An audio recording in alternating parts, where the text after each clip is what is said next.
Hi, I'm Andrew. And I'm David. And this is our hydroponics lab setup.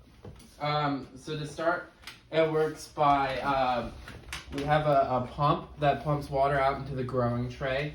And the growing tray is where you would put your plants. And the growing tray has water accumulate in it so that the plants can get it. And then there's holes in the bottom that drain it into a collection tray with another water pump that pumps the water back into the growing tray or into the reservoir.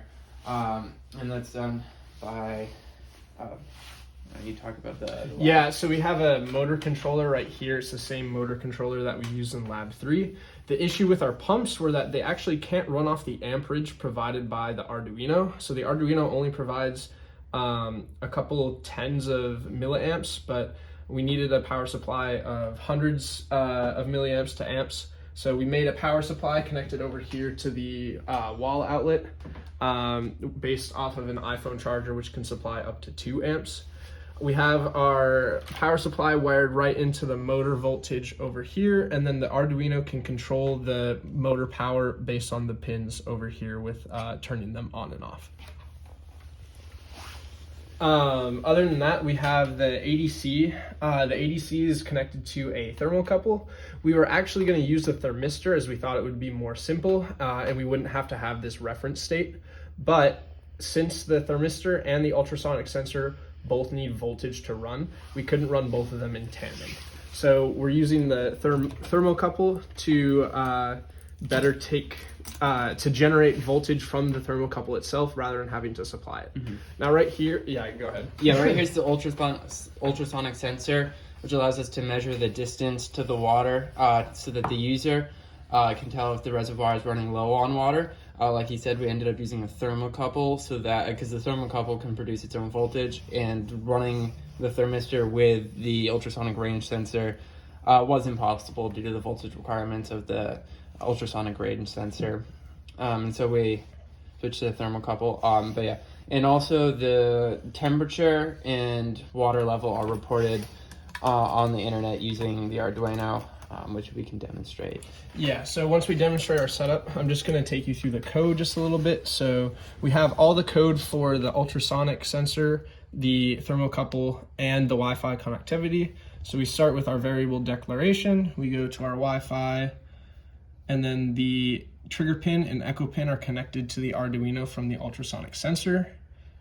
We have duration and distance variables, as well as our pump pins to turn on and off the pumps. We also are supplying the ADC with a separate Arduino pin. That way we can turn on and off the chip if we need to. Right now it's supplying 3.3 volts of the logic from the Arduino to the pin, which is enough to power the ADC. In the setup, we go into connecting the Wi-Fi as well as declaring all of our pinouts. And in the loop, it connects you to the web. So once you get a client on your server, it'll start the loop. And down here, it just prints out the status of the Wi-Fi, enables it, connects to it, and then while it prints on the web, it runs our loop of the pump runs. So through here, you can set the time that you want the pumps to run. Usually ebb and flow hydroponic systems will run for 15 minutes, which is 900,000 milliseconds. But right now we have it set to just 10 seconds for a demonstration. After the pumps run, the sensors will turn on and will take a ultrasonic reading, and then below that, it'll take the thermocouple reading and it'll display it out to our web client. So we can upload the code. We'll wait for it to upload. And then we open up the serial monitor and it'll try to connect to our Wi-Fi. Usually it takes 1 or 2 attempts.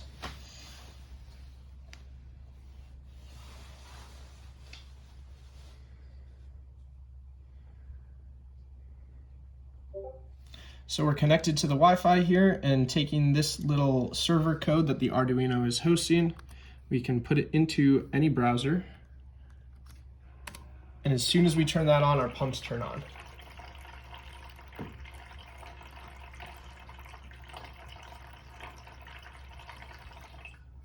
Once the pumps come out, it measures the distance from the ultrasonic sensor to the water level, And essentially this water level is about 20 centimeters away, and the temperature is reading about 17.5 degrees, which for water inside our drafty house is pretty accurate.